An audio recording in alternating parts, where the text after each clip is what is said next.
Hi friends, welcome to my channel.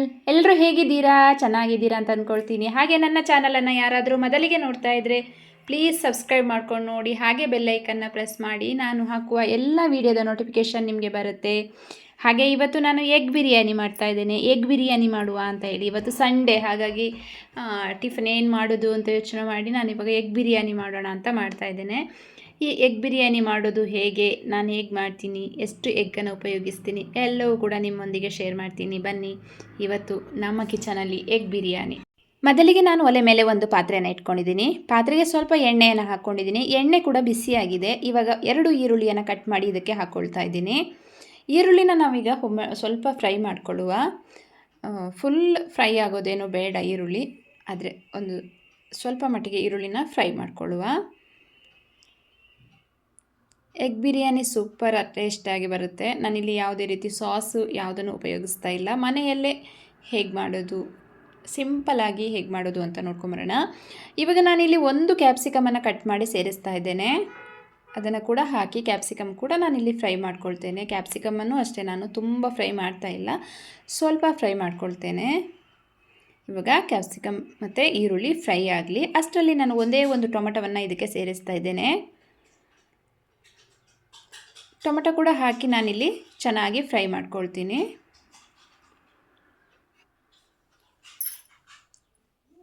ಇವಾಗ ಈರುಳ್ಳಿ, tomato, capsicum ಎಲ್ಲ ಫ್ರೈ ಆಗ್ತಾ ಇದೆ ಅಲ್ವಾ?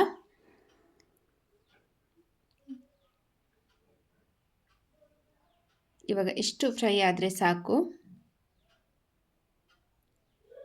ಈಗ ನಾನಿಲ್ಲಿ 1 ಚಮಚದಷ್ಟು ಶುಂಠಿ ಬೆಳ್ಳುಳ್ಳಿ ಪೇಸ್ಟನ್ನು ಹಾಕ್ಕೊಳ್ತಾ ಇದ್ದೇನೆ.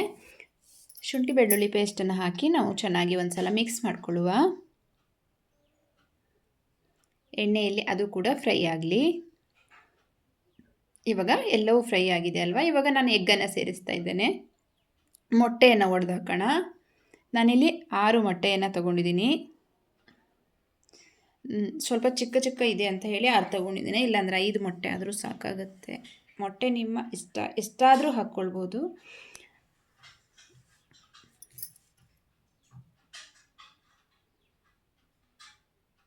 ಇವಾಗ ಎಲ್ಲ ಮೊಟ್ಟೆಯನ್ನು ಒಡೆದು ಸೇರಿಸ್ತಾ ಇದ್ದೇನೆ.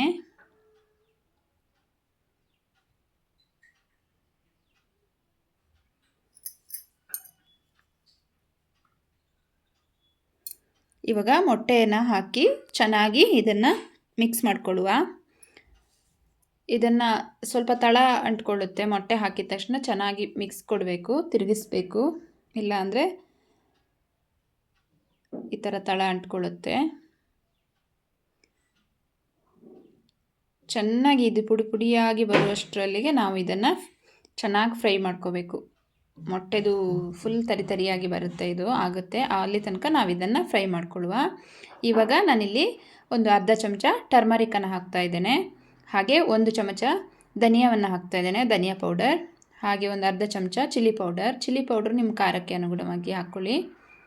ನಾನಿಲ್ಲಿ ಹಸಿಮೆಣಸಿನ್ಕಾಯನ್ನು ಉಪಯೋಗಿಸಿಲ್ಲ. ಹಸಿಮೆಣಸಿನ್ಕಾಯಿ ಕೂಡ ಒಂದು ಉಪಯೋಗಿಸ್ಕೋಬೋದು, ಬಟ್ ನಾನಿಲ್ಲಿ ಚಿಲ್ಲಿ ಪೌಡ್ರನ್ನೇ ಹಾಕಿದ್ದೀನಿ. ಚಿಲ್ಲಿ ಪೌಡ್ರು, ಪೆಪ್ಪರು ಎಲ್ಲ ಹಾಕೋದ್ರಿಂದ ಖಾರ ಆಗುತ್ತೆ ಅಂತ ಹಸಿಮೆಣಸಿನ್ಕಾಯನ್ನು ನಾನು ಯೂಸ್ ಮಾಡಿಲ್ಲ. ಇವಾಗ ಎಲ್ಲವನ್ನು ಹಾಕಿ ನೀಟಾಗಿ ಒಂದು ಸಲ ಮಿಕ್ಸ್ ಮಾಡಿಕೊಳ್ಳುವ. ಮೊಟ್ಟೆ ಇದು ಫುಲ್ ಪುಡಿ ಪುಡಿ ಥರ ಬಂದರೆ ಚೆನ್ನಾಗಿರುತ್ತೆ ಎಗ್ ರೈಸ್ ತಿನ್ನೋಕ್ಕೂ.